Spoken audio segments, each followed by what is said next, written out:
Donc, en fait, elle serait donc 5 ou 6 dans l'enceinte de cette fac. Et il s'est passé quoi, donc, mardi exactement? Elle serait rentrée ici, oui. Et puis, le résultat, au bout d'un quart d'heure, sont sautées. L'une d'entre elles est allée vers mon bureau, et moi j'étais là. Elle a mis, enfin, dessus-dessous, tout les documents. Enfin, tous les documents qui étaient là sur mon bureau, à côté, les livres, les documents. Et elle a eu quoi comme sanction, en fait? Elle venait protester contre eux. Quelle sanction? 6 mois D'exclusion. D'exclusion de l'université. De cours, hein? D'accord. Est-ce qu'il y a eu quand même avant des tentatives de discuter avec elle Oui, bien sûr. Vendez-moi. Parmi lesquels mon collègue Arménien et professeur d'arabe était dans son cours. Et plusieurs fois, elle a discuté avec elle. Bien entendu, évidemment. Même si le problème, c'est que il y a deux niveaux de discussion. C'est surtout avec les hommes qui les soutiennent. Parce qu'il y a à chaque fois, depuis surtout le 28 novembre, c'est toujours ce groupe d'hommes de Barbuy, c'est ceux qui sont là, soi-disant, pour soutenir ces filles. Alors, est-ce qu'il s'agit d'étudiants, il s'agit d'administrateurs, il s'agit de qui, ces hommes? En grande partie, ils ne sont pas étudiants à la faculté. Ils sont étrangers à la faculté. Et comment ça se fait qu'ils soient là?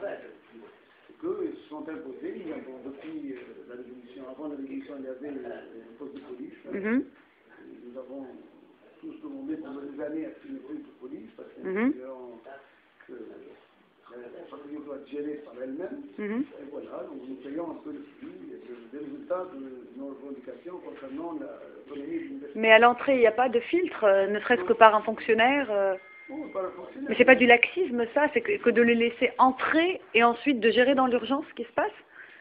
Parce que j'avoue qu'on n'a pas les moyens. Donc il y a eu, on a le corps, oui. Mais en même temps, on ne l'a pas remplacé parce que c'est pas l'objet. Mais vous avez deux fonctionnaires à l'entrée quand on est entré. Il n'existe pas, c'est symbolique. Je représente ce que notre demande, c'est qu'il y ait, comme dans les grandes facultés françaises, un corps spécialisé de sécurité, mais qui dépend directement du doyen. C'est pas comme avant qui dépendait du ministère de l'Intérieur, parce que ceux qui étaient avant là ne dépendaient pas du tout, ou presque, à part le téléphone ou l'eau, le courant que la faculté payait. Pour le reste, leurs décisions sont prises par au niveau du ministère de l'Intérieur. Donc en fait, est-ce que vous avez formulé une demande d'avoir des agents qui soient...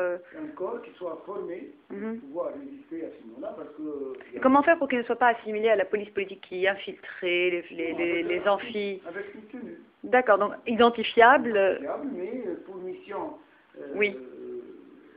Mission précise, bien entendu, c'est elles, avec le doyen, qui peuvent juger d'une intervention plus musclée. C'est ce qui se passe. En période normale, c'est eux qui sont responsables du service d'ordre, un peu, comme en Sorbonne. On vous demande, il y a des moments où vous pouvez passer en Sorbonne, personne ne vous pose de questions, mais lorsqu'il y a de petites tensions, ils sont là pour vous demander qui vous êtes, est-ce que vous avez une autorité. Donc là, tous les jours, vous n'êtes pas à l'abri que des étrangers à l'université entrent. Absolument. Et vous êtes démunis. Alors, vous avez réagi comment? Par écrit vis-à-vis de votre ministère de tutelle Vous avez écrit? Oui. On a obtenu officiellement. Oui. Maintenant, ils ont dit qu'il va y avoir un recrutement de 300 qui seront formés et qui seront affectés dans les universités. Vous avez une date butoir quand Non. Et ça, c'est une décision de l'ancien ministre ou de celui-là? L'actuel. Et si on en parlait, donc ça fait 6 mois que ça dure, comment réagissez? Ça fait 3 mois, d'accord. Alors 3 mois où il y a eu le gouvernement Sepsi et le gouvernement Jbeli. Est-ce que vous voyez une différence entre la gestion de la crise, entre les deux? Est-ce que vous voyez une différence? En fait, le gouvernement Sepsi, à l'époque, il était sur le départ. Sortant, mais il était quand même décisionnaire. Sortant, on a vu plus, même si au niveau de l'action, il n'y a pas eu grand-chose, mais au niveau, du moins, au niveau des paroles, c'était, disons, de la compréhension, même s'il n'y a pas eu de... Ah, c'est-à-dire que, en fait, on vous disait au téléphone quand vous soutenez, mais il n'y avait rien. Mais non, quand même, nous sommes sur le point de partir, on ne peut pas faire front de décision, mais vous n'êtes pas sur le tort, parce que vous n'êtes pas, parce que la décision prise concernant la nécessité de se découvrir en salle, Par exemple, il aurait pu, le ministère de l'enseignement supérieur dépendant du gouvernement Sepsi aurait pu, par exemple, dire que c'est n'est pas à faire cette décision. Et le silence de l'administration, c'est en quelque sorte, c'est un soutien, c'est un accord. Donc nous n'avons pas reçu de refus. Ou un signe d'inaction, parce qu'ils ont quand même été... Non, on sait parce que j'étais en contact avec le directeur du cabinet, ils disent que nous suivons la situation et que nous sommes avec vous, même si nous n'avons pas... Mais vous n'avez pas de soutien officiel? Si, il y a eu plusieurs déclarations, mais pas, ne sont pas arrivées au niveau décisionnel, au sens de publier une note ou un communiqué disant, appelant tout le monde à respecter ces décisions. Donc il y a une certaine, disons, compréhension, mais sans qu'elle, vu la situation de départ... Donc vous ne jugez pas du tout immobile le gouvernement Sepsi qui, par son soutien téléphonique ou son silence, le silence de son administration, vous y voyez, vous, un soutien, même s'il n'y a pas eu de gestion de crise? Ceci dit, un peu... Ils n'ont pas tranché. Mais en même temps, on aurait aimé, parce que par exemple, la première fois où j'ai demandé l'intervention de la police, c'était le 6 décembre. Le gouvernement était là, mais... Ah oui, parlons-en de cette intervention du 6 décembre, parce que vous auriez demandé par fax, et on va le voir là tout de suite, vous auriez demandé par fax l'intervention donc des forces de l'ordre. Pourquoi? Parce que ce matin-là, j'étais empêché moi-même d'entrer dans mes locaux et dans toute l'administration. Donc il y a eu le groupe salafiste était intervenu avec musclé, donc j'ai tenté, et ça a été filmé même par eux, que j'ai tenté, c'est de forcer, de leur dire attention, c'est grave ce que vous faites, attention, c'est doyen, attention, ça dépasse mon personne, c'est un fonctionnaire qui veut entrer rejoindre son bureau, que vous empêchez, etc. Et lorsqu'on a constaté que nous étions dans l'impossibilité, nous sommes réunis en tant que conseil scientifique, nous sommes réunis au siège de la présidence de l'université, nous avons décidé le 6 décembre deux décisions. Tout d'abord de fermer la faculté. Oui. Tous mes collègues, l'administration a dit tant que le doyen était empêché de rentrer de son bureau, je joue le rôle de chef d'orchestre un peu, qu'il était impossible, donc on ferme la fac. Et deuxième, c'est de me demander à moi d'utiliser l'article 30 de la loi régissant l'enseignement supérieur qui stipule que le doyen, en cas d'empêchement ou à mener à terme ses fonctions, il peut faire intervenir les forces de l'ordre. C'est ce que j'ai fait le 6 décembre. Et il s'est passé quoi? J'ai fait deux opérations en fait. Oui. La première, c'est de demander au ministre de l'Intérieur, après avoir informé le ministre de l'Enseignement supérieur, après avoir informé le président de l'Université d'Anamba, je suis allé au substitut du procureur de la République l'après-midi du 6. Ah, vous êtes déplacé chez lui? Oui. Oui, d'accord. Pour lui expliquer, il m'a demandé de lui faire une requête. Écrite, donc. Le 6 décembre. Mais il n'y a pas eu de suite. D'accord, donc depuis votre demande écrite express d'intervention, il n'y a pas eu de suite du tout jusqu'au 5 janvier. Donc ça a mis un mois. Non, parce qu'entre-temps, il y a eu le nouveau gouvernement. Donc début janvier. 26 décembre. D'accord, fin décembre, ok. J'ai redemandé, j'ai fait une autre demande le 27. Le 27 décembre avec intervention effective, quel jour? Le 5. Le 5 janvier, suivant. Je pense que, très franchement, maintenant, comme historien, je vois les choses.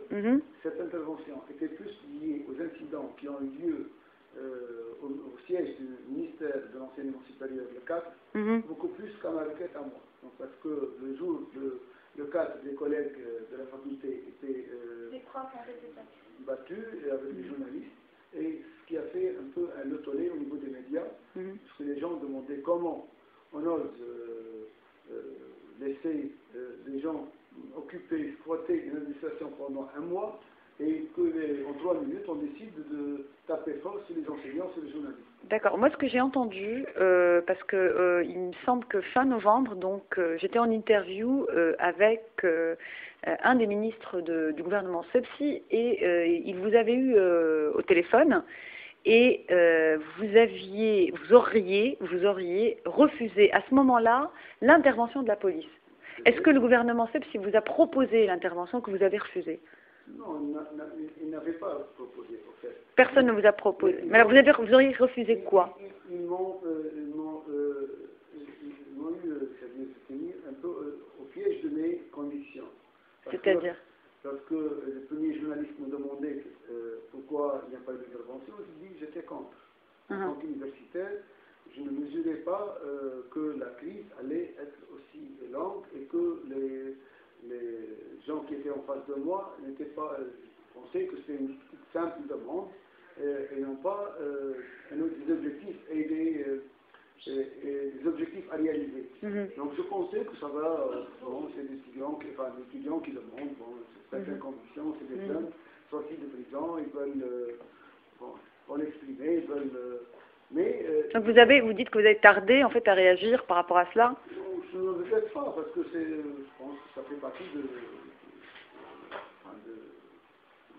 la réaction normale d'un universitaire. D'accord. De privilégier le débat, le dialogue. Et le ministre en place là, qui est là, est-ce qu'il agit comme le ministre sous Sepsi, c'est-à-dire silence de l'administration qui vaut, selon vous, soutien, ou est-ce qu'il agit, il se comporte autrement? Non, il se comporte, nous avons cherché à le contacter le 27. Oui.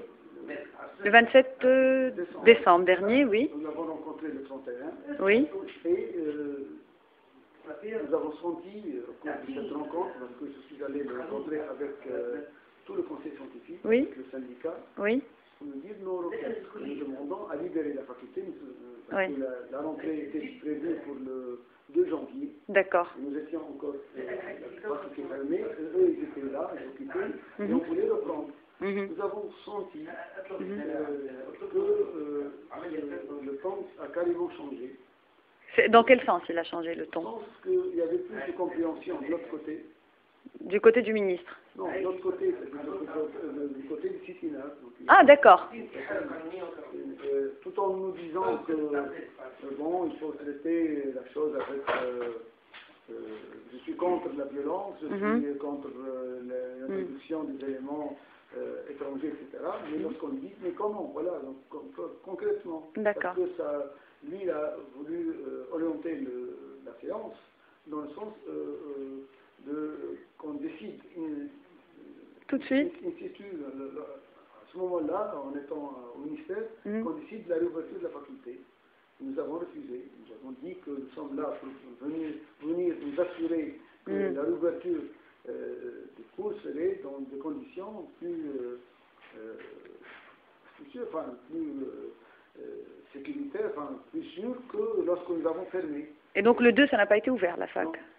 Et l'intervention du 5, c'était dans quel cadre alors?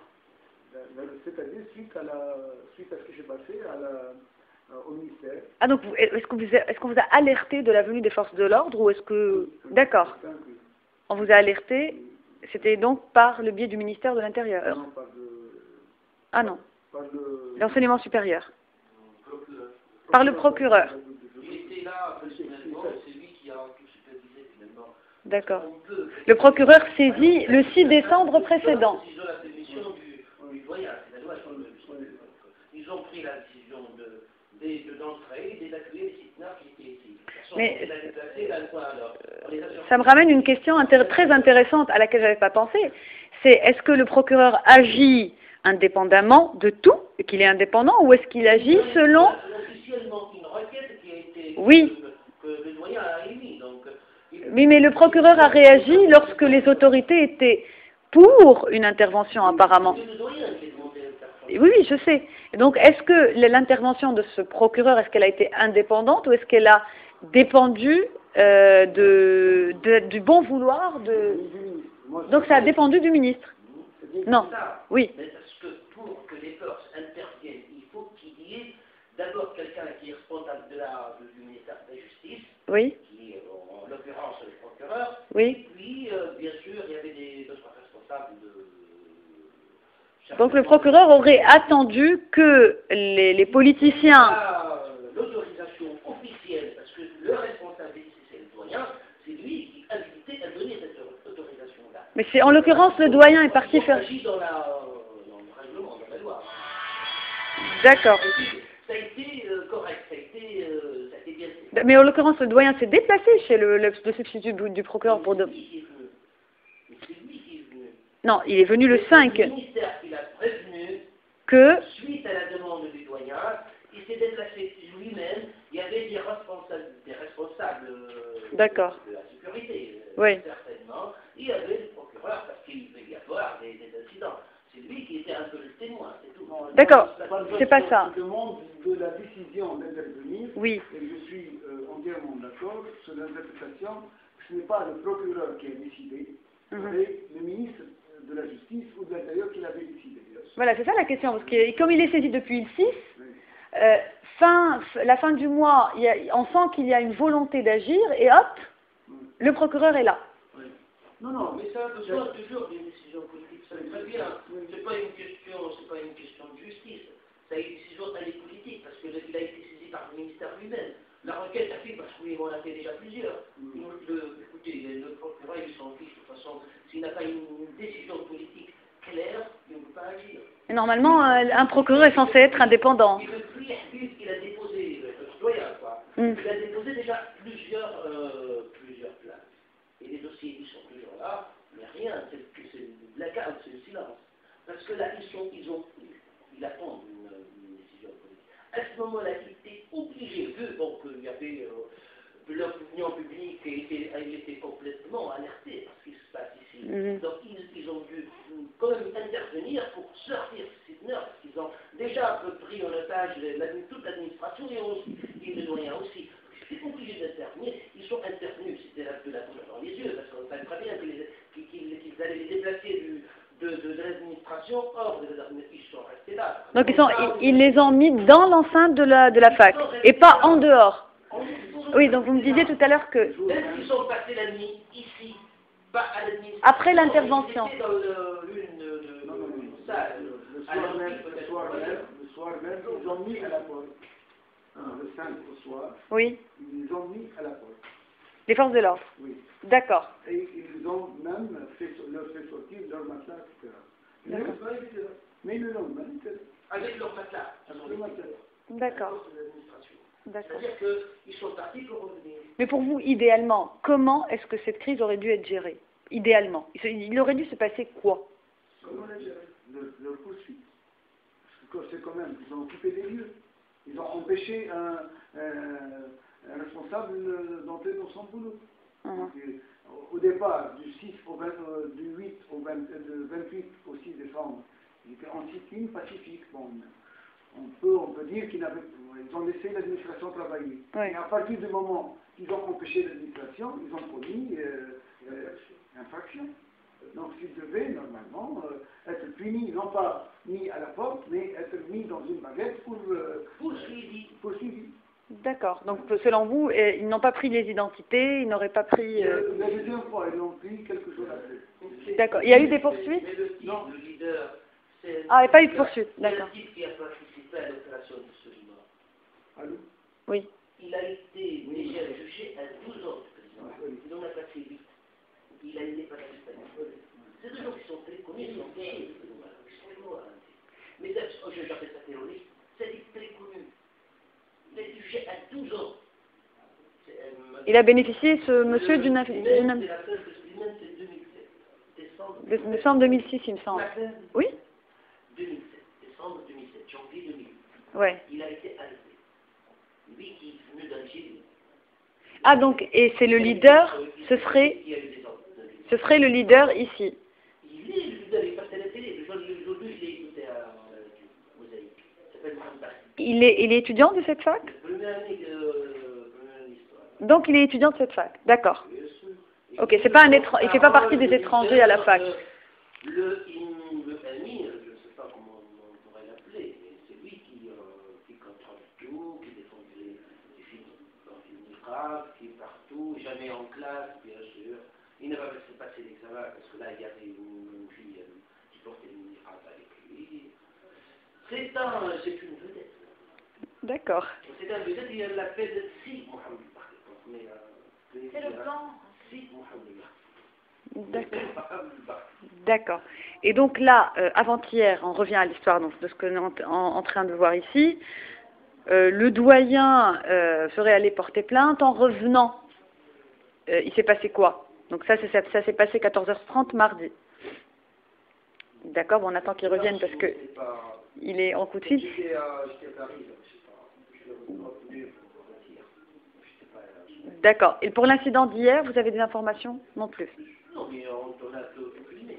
Celui qui a enlevé le drapeau pour le remplacer par un autre drapeau. Un autre noir, le drapeau des salafistes, je sais quoi, c'est le drapeau noir. Et ce garçon, il a été identifié? Est-ce qu'il fait partie? On l'a filmé. Non, mais est-ce que c'est un étudiant ou c'est un étranger? C'est un étudiant. D'accord. S'il est de la faculté, je ne sais pas, mais certainement que c'est un étudiant. D'accord. Il a été filmé. D'ailleurs, tout est sur le Facebook. Sauf, il n'y a pas une volonté réelle de résoudre le problème. C'est qu'ils considèrent que le problème est politique, comme il, qui? Le ministère, le gouvernement, d'autres peut-être, considèrent que cette fac est une fac de gauche, que les professeurs, surtout les doyens, qui appartiennent à un parti, le Qutb, d'accord. il a toujours fait partie du Parti communiste. C'est toujours un militant. Bon, officiellement, je ne sais pas s'il est un Parti communiste, c'est-à-dire la Déchite. D'accord. Mais là, en ce moment, enfin, ce serait un militant du... D'accord. Ok. J'attends qu'il revienne. Mais de toute façon, lui, bon, il ne le cache pas, il ne s'en cache pas. Mais... Il appartient au Déchite d'une façon ou d'une autre. D'accord. C'est-à-dire que maintenant, on considère, il a dit, il y a une volonté de faire tomber le gouvernement en semant la pagaille ici. Et en créant des problèmes qui ne sont pas dans les autres facs. C'est une fac spéciale, c'est une fac de gauche. Ce qui se passe n'a rien à voir avec la pédagogie. C'est une question de politique. Vous, monsieur, vous représentez le syndicat, c'est ça? Oui, je vous montrerai le fait. On va le filmer tout de suite. Je ne l'ai pas signé. D'accord. Et donc, le conseil scientifique, j'aimerais poser une question parce que ça me revient. Il paraît que dans le conseil scientifique, il y aurait eu des avis contraires à l'avis émis par le conseil scientifique. Est-ce qu'il y a eu des accords ou est-ce qu'au final, toutes les parties... Oui. Ce qui se passe dans les conseils, oui. les délibérations, oui. c'est top secret. D'accord, mais vous pourriez quand même nous dire, parce que là, ce qu'on voit, excusez-moi, c'est que les enseignants font bloc, mais est-ce qu'il y a des... Hey, allez-y, oui. Ouais.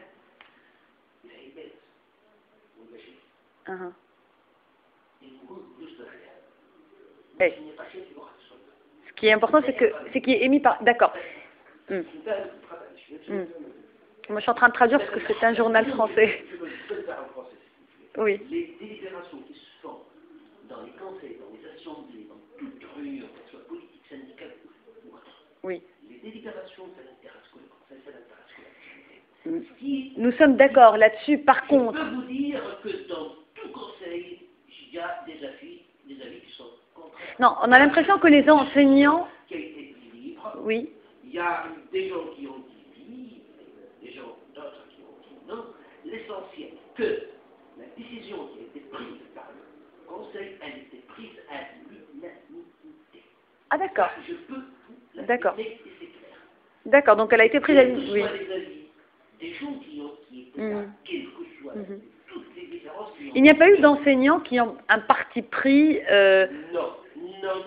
D'accord. D'ailleurs, le conseil scientifique, il a été saisi par le syndicat suite à des incidents qui ont eu lieu en classe, quand les professeurs ont refusé mais carrément d'accepter les filles. Portant le niqab. Nous, en tant que syndicat, nous avons appelé une réunion, et dans la réunion, presque tout le monde était là, on a saisi le conseil de scientifique qui était la seule instance capable de... capable d'habiliter demandé à prendre une décision en tant que règlement interne. Il y a un vide juridique, il n'y a aucun texte qui est relatif à cette question-là. Oui. Plus que nous n'avons pas. Et vous pensez que vous l'avez réglée, la question, là? Ou est-ce que vous avez besoin d'une impulsion du ministre? Ou est-ce que vous avez besoin de quoi aujourd'hui? Nous ne pouvons pas la régler pour la seule raison Oui. que nous n'avons pas de filtrage devant la porte de la vague. C'est-à-dire. Mais vous avez deux fonctionnaires, Non, mais toutes ceux qui, ils sont là. maintenant, je vous parle pas que syndicaliste. Oui. Toujours que ces ouvriers-là ne devraient pas faire ce travail. Ça n'est pas. Il faut y avoir des gens officiels, c'est-à-dire une vigie, hein, Mais en attendant, monsieur. affectés essentiellement et il faut Oui. officiellement affectés officiellement Oui. pour faire ce filtrage. C'est-à-dire qu'ils sont des gens qui portent l'uniforme, qui sont bien entraînés et qui savent très bien comment se conduire quand il y a des incidents, quand il y a des gens qui veulent entrer à la fac par force. D'accord. Mais en attendant. On les a giflés, on les a malmenés, on les a violentés parce qu'ils ont. Mais en attendant, là, la fac est ouverte. En attendant, ça va marcher, je vous le promets. Alors là, ça va être l'anarchie. Est-ce qu'il y a une espèce de bras de fer entre cette fac et le gouvernement? Ou est-ce que vous avez... Bien sûr, parce que la question se politise, on donne une dimension à la question politique qu'elle ne l'a pas. Nous, la politique, on l'a fait dehors. Ici, nous sommes professeurs. On dit que essentiellement, nous demandons que de regarder les gens à Qu'attendez-vous de la part pour des de... raisons pédagogiques. Et nous avons des euros à passer, nous avons des examens à passer, et là, nous avons besoin d'identité. Et c'est stipulé par deux. Donc, à part ces agents, vous attendez quoi de la part de ce gouvernement? Quelle réaction, idéalement, vous auriez attendu? D'abord, de sortir une circulaire ou une loi. La constituante maintenant, elle regarde, mais je parle du gouvernement et de l'opposition, bien sûr. Ils ont le droit de présenter tout simplement un projet de loi. Donc, 10 membres ont le droit, parce que le gouvernement peut présenter un projet de loi, comme les députés eux-mêmes disent seulement, parce que oui. le règlement interne. Donc, en fait, selon vous, il y a un manque de réaction évident? Ils font de la politique à une bataille de coq. Mais je l'ai dit, dans un article que j'ai écrit hier. C'est la responsabilité du gouvernement. Mais comme ici, je ne fais pas de politique. Oui. Mais je m'en contrefiche de ce que le gouvernement. L'opposition elle-même, elle est impliquée dans ce silence qui nous tue à la fin. Mais il doit présenter, ou bien qu'il y ait une circulaire. Bon, le ministre, qu'est-ce qu'il dit? Il dit, moi je crains que si je sors une circulaire, elle va être annulée par le tribunal administratif. Il a demandé avis au tribunal administratif. Oui. Est-ce que vous avez vu son avis? Non. Merci qu'il va vous le donner. Ah, il a eu la réponse, déjà. Mais oui. Et c'était? C'est un avis extraordinaire, bien écrit, bien rédigé. Il est très bien. Il dit que le doyen, Oui. en tant qu'administration, Oui. en tant que service public, Il il a le droit de sortir un règlement interne qui interdit aux étudiants de venir à la fac et d'entrer en classe s'ils n'ont pas la tête d'État, le visage découvert. Et donc, suite à cet avis du tribunal administratif? Le ministre, il demande l'avis du tribunal pour dire qu'il a demandé avis. Et par la suite, il n'a rien fait. D'accord. Et ça date de quand, cet avis? 9 février. Donc, depuis le 9 février? Il a demandé le 10 janvier, suite à une réunion avec les syndicats. D'accord. Le syndicat lui a dit, sortez une circulaire, rien n'entend ça. D'autant plus que maintenant, on est en train d'exporter le problème du niqab au lycée. Hein. C'est grave. Il y a eu des jeunes incidents dans le lycée. D'accord. Des filles de 14-15 ans qui jouent au bal masqué, parce qu'il s'agit d'un bal masqué, je crois. À la Hatten, je crois. Un bal masqué, c'est de se cacher. C'est un petit jeu d'enfant qu'on est en train de Donc, vous voyez, aux écoles et lycées, c'est bien très très grave. D'accord. Donc, lui, il a demandé à lui, mais on savait très bien que c'était dans ils s'en fichent, lui, il a des deux choses. Il vous a donné, c'est bien les textes de